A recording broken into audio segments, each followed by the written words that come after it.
This is Eric Rutan of Cannibal Corpse. You are listening to the Scars and Guitars podcast with Andrew McKay Smith. Greetings one, greetings all. Thanks so much for joining me. I've got a killer conversation with my good mate from Iceland to share with you. His name is Smári, and he's the fella at the centre of an outfit called Patronian. Now, the catalyst for the conversation is due to the launch of the debut album from the group. It is titled Stabbed with Steel. Before we get to the chat, let's play a tune. Let's hear an example of why this album is so special. This is a song called The Voice Within. And once it's done, we'll dive into the chat. Let's go. Run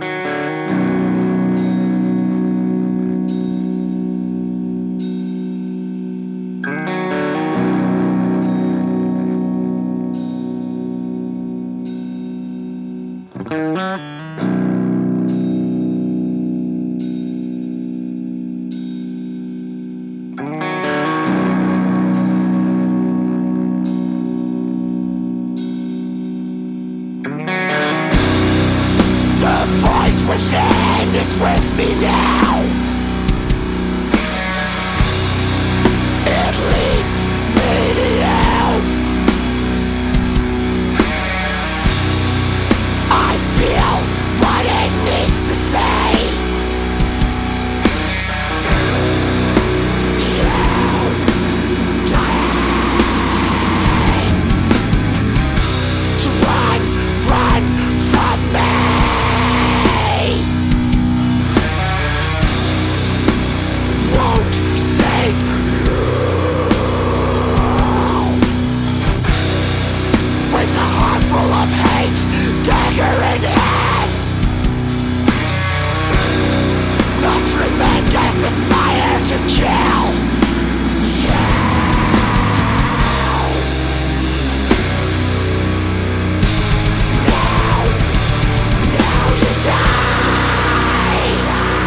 let's talk about the music. Let's get stuck into the music, because that's how we've connected. And look, I really enjoyed our banter too, by the way. It's been great sort of getting to know you and exchanging messages. It feels like you're next door, not tens of thousands of kilometres away like you are. That's the beauty of technology, I suppose, isn't it? But Yeah. you mentioned that the band is branded, the music or thereabouts, West Fjord death metal. I love that. I love that you've given it some local flavour. But I am curious, what's the philosophy behind the label?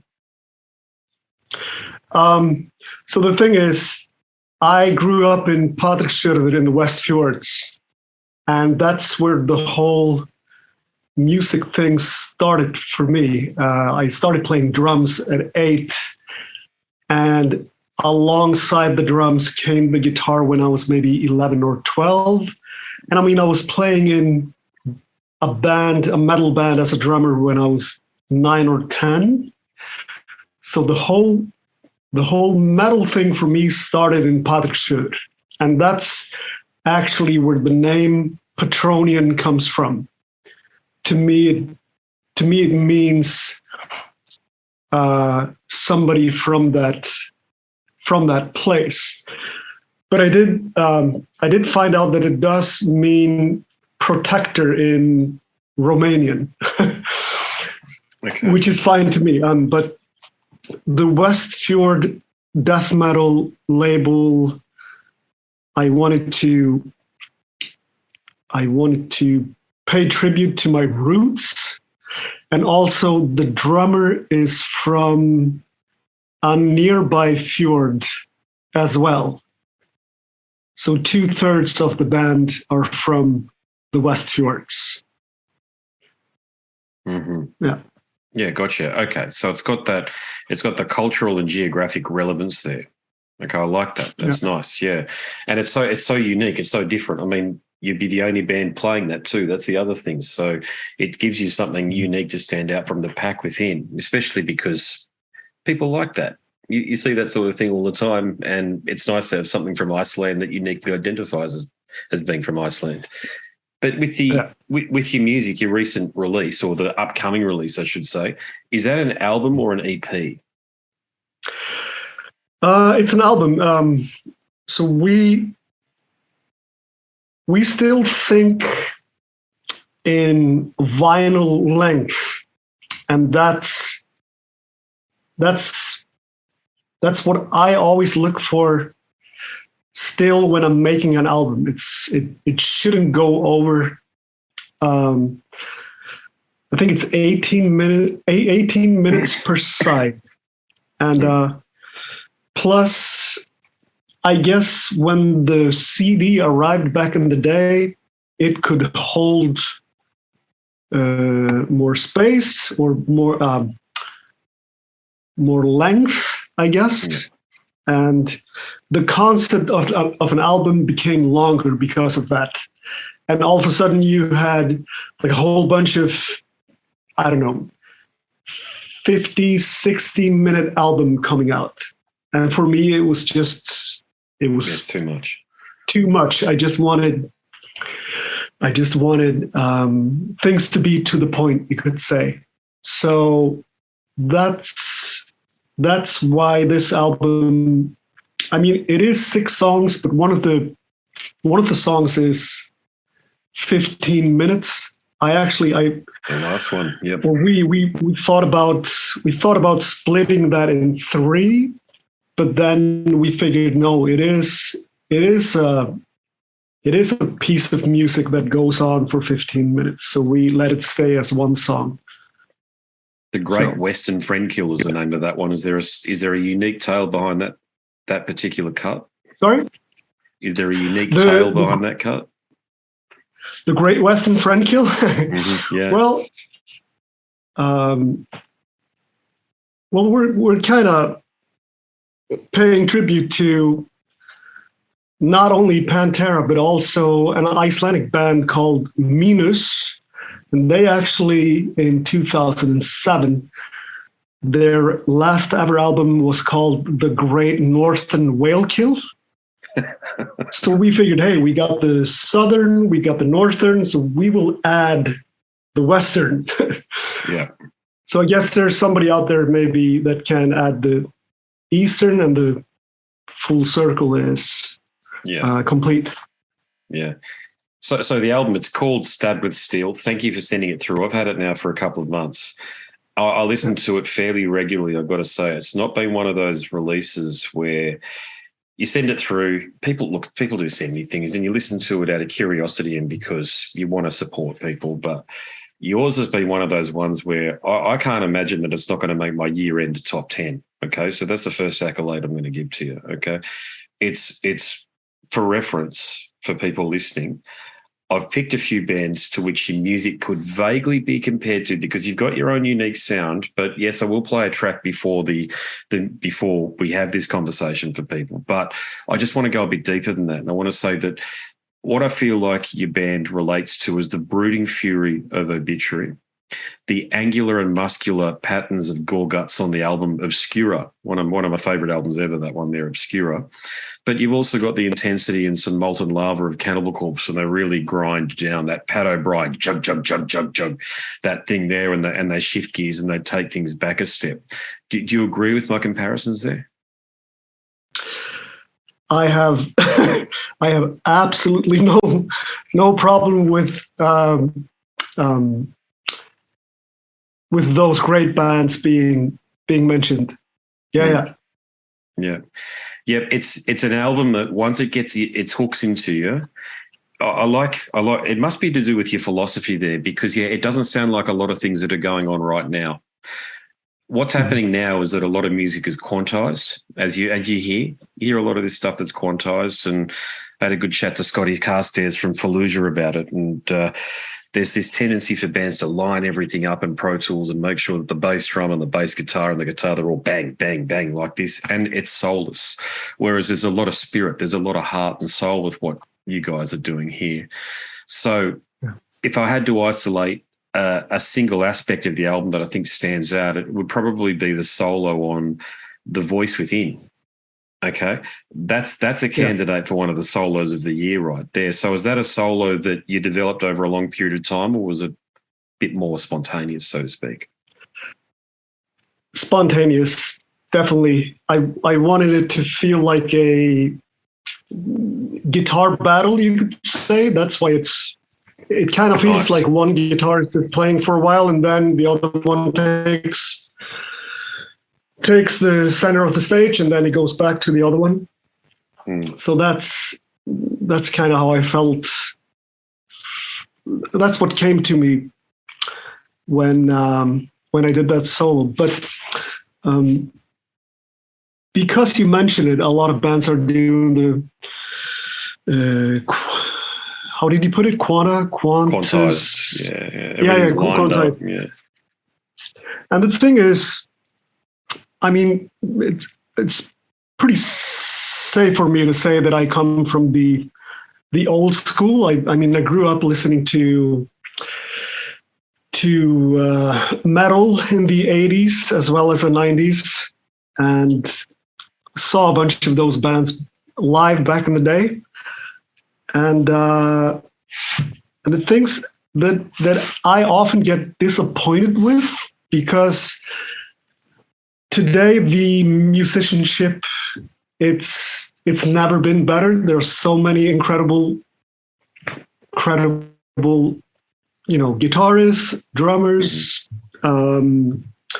vocalists, bassists, whatever.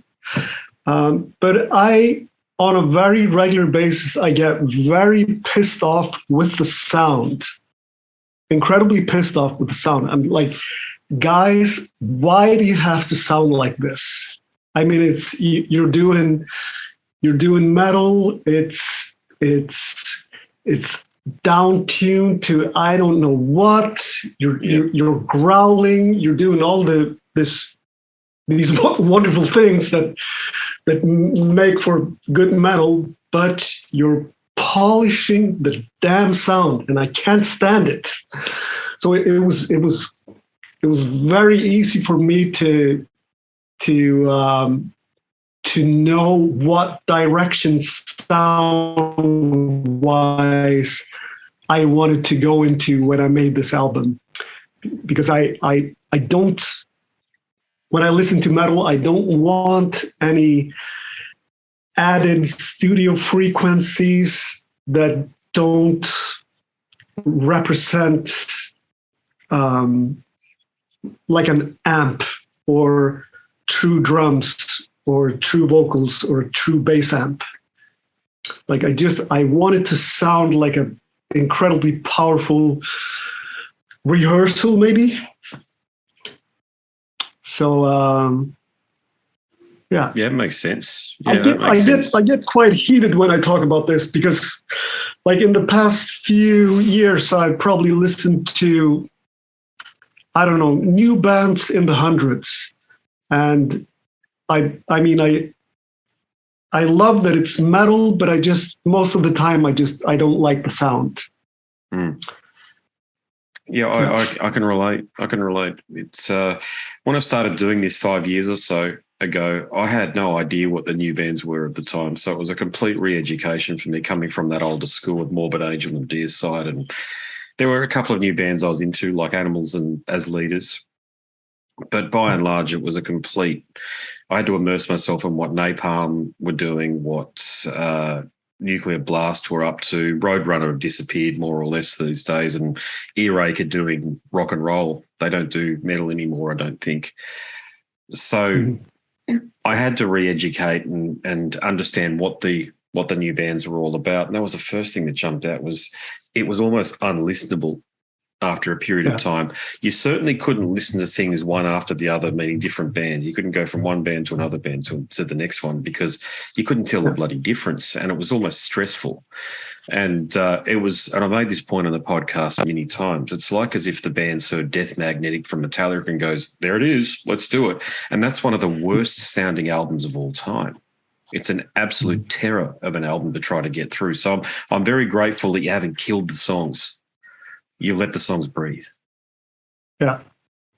Yeah, I mean, we will keep on doing that. That's incredibly important. And if I speak for myself, like I couldn't I couldn't release an album that has been polished, a metal album. I couldn't do it.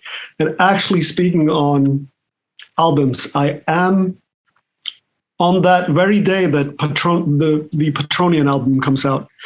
4 other albums of mine are coming out as well. I'm doing 5 different releases on the same day, and it's all different types of music. But the thread, or what they have in common, is it's not, the sound you're getting is not polished. I'd like to think of it as true sound. Tell me about the other releases. So I am also in a rock band called Led by a Lion, and we play, I guess it's a mix of rock and perhaps a tiny bit of blues. And then I have a folk album where I play lap style slide guitar and regular finger picking guitar and sing. Then I have a somewhat of a flamenco album. And then the last album is, it's called Son of the Wind. And it's during the summertime in Iceland, I sometimes sit by a waterfall and play meditation music on slide guitar. So that's a free flow meditation album, you could say. You'll have to send me through the links so I can promote it on the show as well. Okay, if that's cool. Yeah, because I'm intrigued, man. So I heard your flamenco playing on the track Interlude, and wondered where you were taking that. But you've answered the question. You've done an entire album based on it. Yeah. Who taught you? That one is called. Sorry. I forgot to mention. So it's Patronian, the death metal, led by a Lion, which is a rock and roll band. Smeriglio del Toro, which is flamenco. My own name, Smári Tarfur, which is a folk album, and then Son of the Wind, which is a meditation album. What's inspired this creativity from you right now, at this time in your life? Well, that's somewhat of a tragic story, you could say, because back in 2014, I attained a pretty serious hand injury that kept me from playing for almost 6 years. And I had actually given up on the idea that I could ever return to playing, which was incredibly devastating for me because music has been my life for a long time.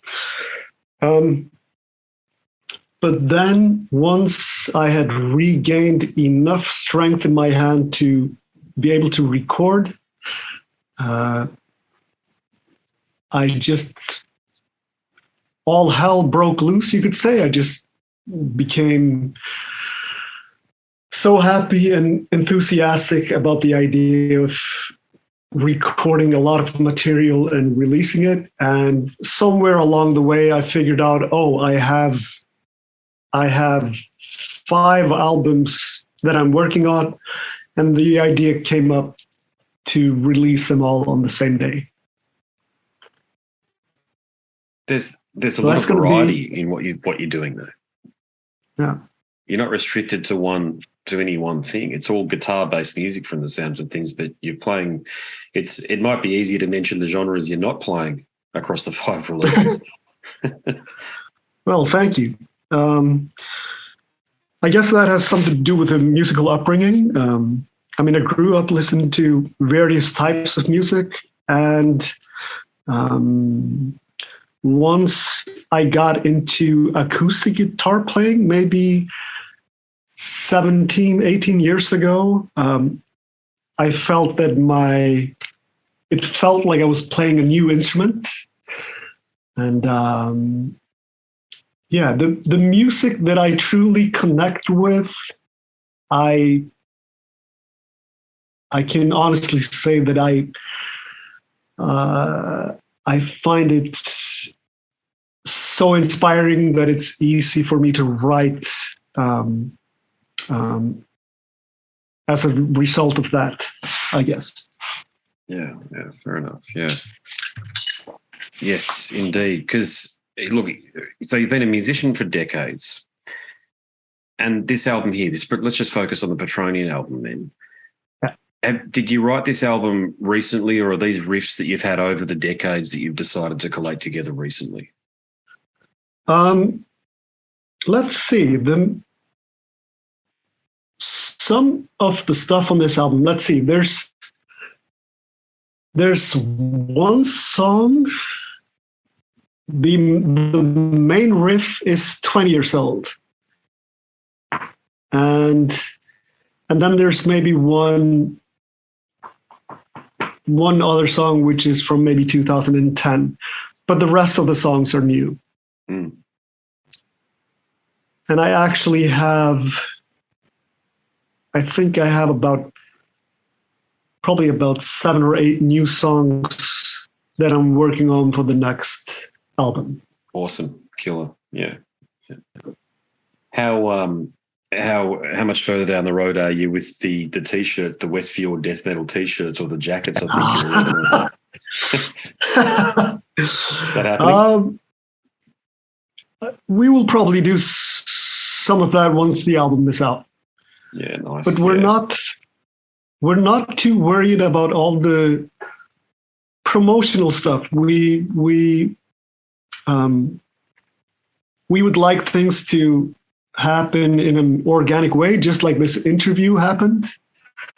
And because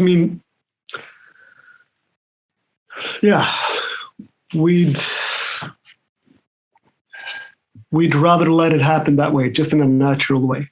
Yeah, I'm hearing it. That's exactly how I do the podcast too, mate. I've got a job. I don't have to try to monetize this. This is just something I do strictly for the pure passion of sharing my joy of music. and being able to share so much killer music across the globe. It's something that I feel so privileged that I'm able to do, and I understand your perspective completely. Yeah. What about, did you write the lyrics on the album as well? Are they all yours?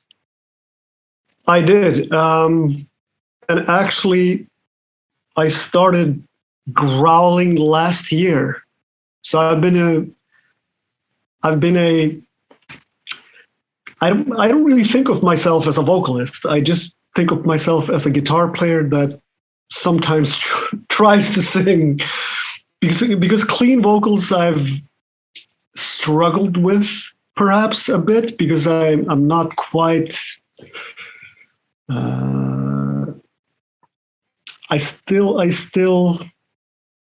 I've yet to be. I don't know how to say this. I've yet to become fully confident of really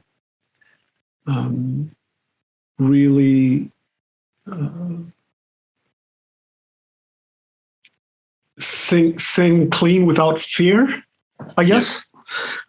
But once I started growling last year, that's when I truly felt like a vocalist. Because it only took, like, I spoke to a friend of mine who's a great vocalist, and I asked him, like, can we do some lessons, and can you teach me how to growl? And it took 2 lessons, and I was recording maybe 3 or 4 weeks later. And that's what we're hearing. Yeah. Jeez, yeah. With that growling style, were you taught to sing from the diaphragm, really bring it up that way? Yeah. Yeah, that's what I thought. Yeah, I can't do it. Yeah, I wouldn't even try. I sing plenty because I was playing covers, as you probably heard on the show, but never done a growl. But was it right? For you, it sounds like it was fairly easy to pick up, though. I consider myself really lucky to be able to learn this so quickly, and also to feel so good about this right off the bat, because like I said before, I've struggled a bit with just regular vocals, but growling feels great. Absolutely great. There you go. Yeah. The broader scene in Iceland, do you fit in with the broader scene there? I know it doesn't really work like that these days, certainly anywhere in the world, but is there a scene that, if you chose to be a part of it, does it exist in Iceland, a metal scene?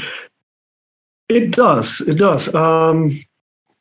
Right now in Iceland, you have roughly around 120 or 30 metal bands, and there's a few Icelandic festivals that happen that are spread out throughout the year, and then also there are regular shows in Reykjavik. So that scene is maybe, I don't know, a few hundred people, maybe 300 to 500 people. But that's good. That's not bad at all. Yeah, I don't think Brisbane scene would be any bigger than that, by the way. Right. Yeah, I mean, metal's very much a niche thing these days. You can always tell. Apart from, in the day-to-day, I don't look like a metalhead, but you go to the shows and you see the same people. There's no two ways about it. You almost become familiar with people. Just give a slight nod of the hat or what have you, saying, how you going? Good show, that sort of thing. Just very small band. You don't know anybody. You don't know anybody's name, but that's just what happens, because it's a genre you have to be passionate about in order to be in and follow. Yeah. Yeah. So you toured parts of the world in a previous life, though. You actually came down here and were on TV in Australia. So you've been there and done that as a touring musician. Can you tell people what you're up to? Like what I'm up to right now? No, you sent me through some photos when you were in Australia. You mentioned that you're on TV as well. Yeah. So back in 1999, I was hired by an Icelandic rap metal group called Korashi. They were signed on Columbia Sony worldwide. So I played on a few of their albums and I did one major tour. It was probably, yeah, it was in 2002. We did the United States. We did the Warped Tour. We did plenty of big festivals like K Rock and H Festival and more of those thingies. And we came down to Australia and Japan as well, actually. But in Australia, we did the East Coast.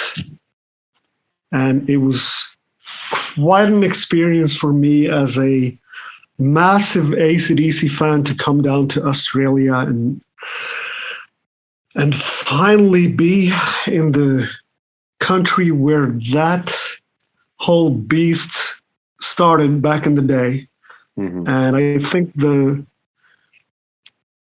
there are two highlights for me. We did a live on Australian TV thing I think it's called Cotton Tree Park, but I can't remember. Yeah, that'd be right. I know if you're talking about Cotton Tree Park, that's really interesting because I used to live there. That's very strange. Yeah, it's the Sunshine Coast. Wow. Yeah, Maroochydore. Yeah, you're right next to water near the beach. Yeah. It's not that different now compared to what it was back then. That's a very strange coincidence, that one there. That you played, you would have played in a park that my kids have played in 100 times, more. Wow. I hope I get to see it again. That would be fun. I'll take a photo. But the other thing, I'll do a video. Next time I'm there, I'll do a video. And next time I'm there, it'll be in a couple of months' time. I'll because I've still got a place up there. I'll take a video and I'll send it through to you. Awesome.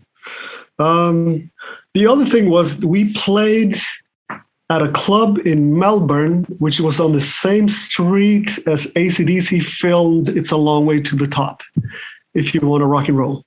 Mm-hmm. So that was a massive thing for me as this kid from Iceland that grew up worshiping AC/DC, to just be in the same area that they started. Yeah. Incredible stuff. Yeah, AC/DC is still very popular in Australia. So popular, in fact, that at any given time on a weekend, you can go and see a tribute band, an AC/DC tribute band. And I can't tell you how many guitarists I've played with over the years that are just Malcolm Young. Angus is respected, but everybody loves Malcolm Young, you see. So the Malcolm Young thing is just, and it's, as a bass player, I find it very difficult to play alongside of some of those guitarists because they chop before the beat. Yeah. So they're playing ahead of the beat. And as a bassist, it's like a jigsaw puzzle. It's got to line up in a way that makes sense. And it often doesn't when you're playing with those guitarists. It's I'll save my journey and my story for another time. But as a musician, consequently, I rarely play rock, or definitely haven't played metal. I play a lot of pop stuff. And the reason for that is a lot of it because a lot of the bloody guitarists around me are obsessed by Malcolm, and they just copy him. And it's like, you can take your inspiration, sure, but I think copying him is another thing altogether. But I digress, mate. So, but that's interesting. But you mentioned that you played at Warped as well. Was that in the States or was that the European version? It was in the States. I think we did 45 shows in 60 days, living on a bus. That would have been crazy. Manic. Yeah. But it's something that you, like, growing up playing an instrument and playing in a band, you just absolutely want to experience that. And once you get there, it's different from how you probably imagine it. But it is a great experience to do it. It is harder than people think, though. Yeah. To brutal. do. Yeah. I've had many conversations, as you know, with musicians who've told me that you either get it or you don't. It's like being in the army or something. You got to stay hydrated and you got to keep your rest up. Otherwise, it just grinds you down. And especially if you're doing that volume of shows across that compact schedule. Yeah. Yeah. But I'm incredibly grateful that I got to do it, because I mean, like for instance, when we not only did we do that tour, but we also did Summer Sonic in Tokyo, where we played on the same stage as Guns N' Roses, and that was the biggest show actually in Osaka, Japan. We played in front of 30,000 people, I think. So like I said, for a young guy from the West Fjords in Iceland, that was massive to get to that point. That's huge. Yeah. What happened after that? Did the band run out of steam? Well, I was a hired guitarist for them, and I stopped playing with them after that tour because I just wanted to concentrate on my own music. I think they went on for maybe 3 or 4 more years, but then they quit in 2000, and I think it's 5 or 6 where they quit. Yeah. Okay. Yeah. What was any crazy stories from the Warped Tour that you can share? Let's see. Not really. I would say, like, even though we were young at the time, the band leader, he made it very clear that nothing could go wrong during that tour, and I mean the schedule is hectic and everything. So there weren't any juicy tour stories. It was all about the work and maybe catching a few of the bands that we were playing with live, and then it was just drive to the next city and repeat it. Yeah. Did you get to know any of the other bands that you were playing alongside of, or did you talk to many of the musicians? Let's see. We one of the bands that we stayed in touch with was called the Apex Theory. I don't know if you remember that, but the vocalist from the Apex Theory used to be the drummer in System of a Down. Okay. And the album that they made in 2002 is one of my all-time favorites. It's called Topsy Turvy. Mm-hmm. And it's just one of my all-time favorite albums. And I watched those guys, I want to say probably 30 times. I could not grow tired of seeing them live. They were so much fun. Yeah, that's awesome. Yeah. Who else was on the tour? Was NoFX and some of those bigger pop punk bands on the tour? NoFX, Bad Religion, Every Time I Die, Flogging Molly, Good Charlotte, The Used, Death by Stereo, Thursday, Boy Sets Fire, stuff like that. Yeah, it sounds like a who's who of that genre back then, doesn't it? Boy Sets Fire and Thursday and Every Time I Die. Yeah. A lot of those bands aren't around anymore, interestingly enough. That's true. I think Every Time I Die just quit, I think last year, was it? I think so. Yeah. They ran out of, I don't know whether they ran out of steam, but they've been going for 25 years or something now. I mean, I forget my age in the day-to-day. I don't think of myself as 44, and you still think of yourself as fairly modestly young, let's put it that way. But we're not young compared to someone who's 15 or 16, and that's when a lot of these bands start. So it makes sense when they've got mortgages and things in bands are very complicated at that level, the contracts and the like, and who owns the intellectual property and all that bullshit. It gets very complex, and a lot of bands just give up because they can't unwrangle whatever it is that they organised 20 years ago. Mm. So one can totally understand that. Absolutely. Yeah, indeed, yeah. So, mate, with Stabbed with Steel, killer album, when is it going to see light of day, though? September 21st is when it comes out. It is a self-released album, so whenever we can afford it, we will do a vinyl release. Yes. But it's going to be all digital at first, but then we'll see. Yeah, and that's available on Bandcamp, is it, or via your band website if you've got one? Yeah. Yeah. Patronian.bandcamp.com. Yeah. Yeah, easy to find. Is it on Spotify yet? Have you got 2 tracks listed on Spotify? Yeah, it's. I think it will be on most streaming sites, so people can easily find it. Yeah. Yep, indeed. Yeah. Get it out there, and then hopefully somebody like a label, like a Blood Blast or somebody like that, takes some interest, because it certainly deserves that recognition. Thank you. That's really nice to hear. We feel that we made an incredibly strong album. I mean, we love all the songs. We feel that they're all great. We also feel that the album as a whole truly works. Like, it's not.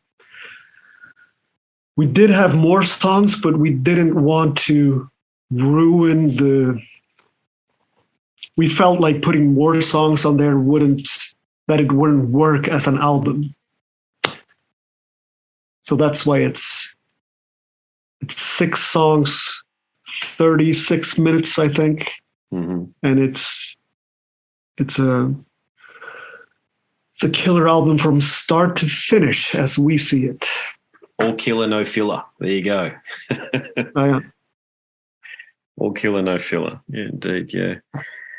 Well, mate, this has been a wonderful chat. It's been great to finally catch up with you. However many months we've been communicating for. It's a high-quality release that you've got here.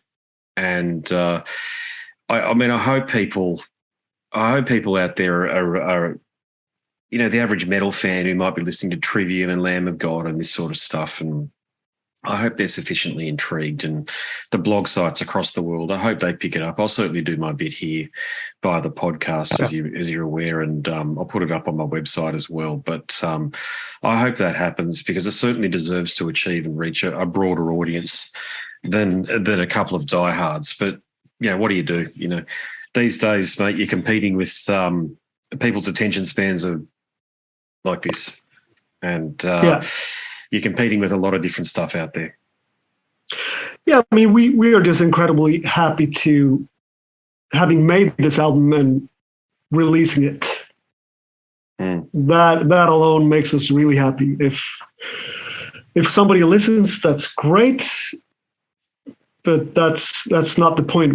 We are quenching an incredible thirst to make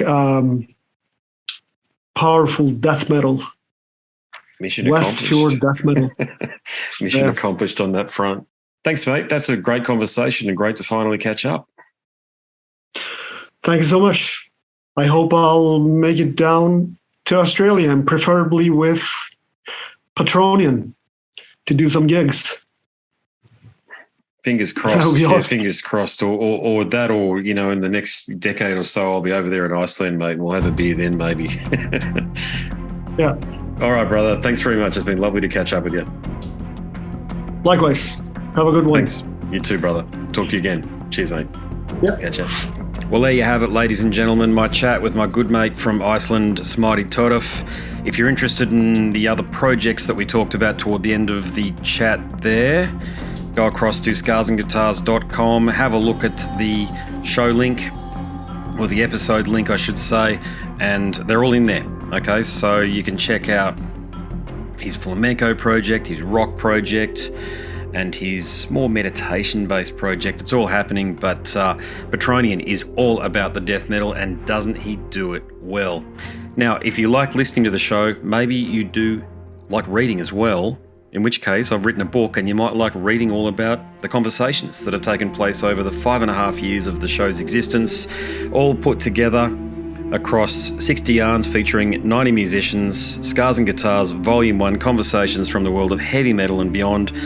At scarsandguitars.com, up the top, there is a link in a banner. It'll take you to a marketplace of your choice. You can download a sample, and if you enjoy reading the sample, maybe you will feel compelled to complete the purchase. And if you do, hit me up, because I want to thank you personally.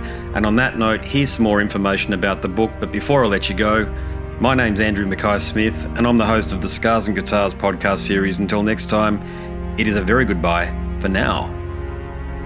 This is Eric Rattan of Cannibal Corpse. You are listening to the Scars and Guitars podcast with Andrew Mackay-Smith.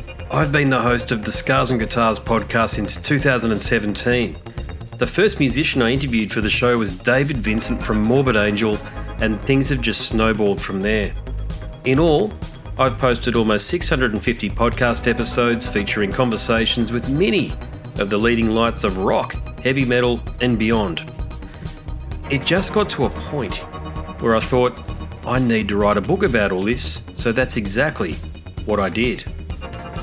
In Scars and Guitars Volume 1, you'll read a heap of deep reveals and commentary, such as Des Fafara talking about Coal Chamber and why the band will never return. You know, if you're a band just starting out, you need to hear me. Do not start a band with partners. Ever. Yeah, wise words, sage advice, mate, for anybody. Don't ever, because I can't go do Coal Chamber right now unless I get others involved. Phil Anselmo talks about the episode in his career which gives him the greatest sense of accomplishment.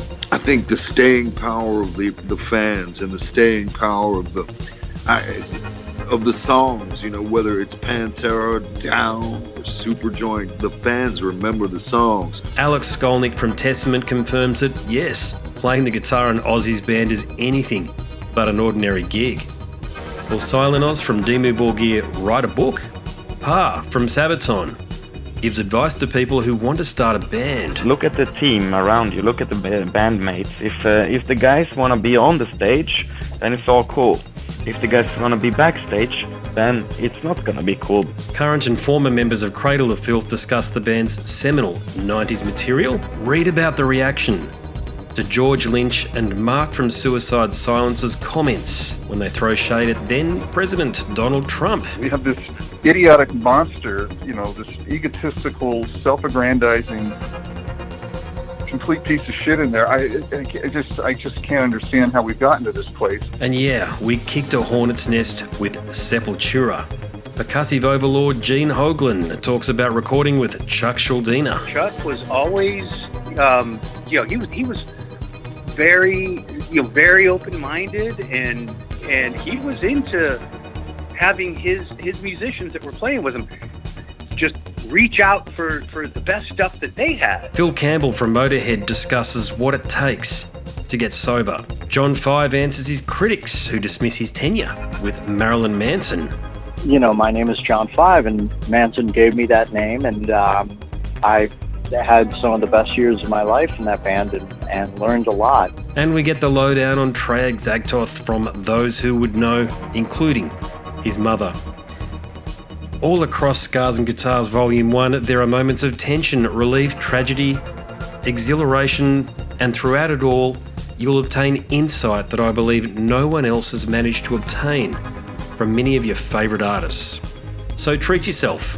Scars and Guitars Volume 1 is currently available as an ebook with a print edition on the horizon. Follow the links attached and download a sample. I'm sure you'll be compelled to read the whole book.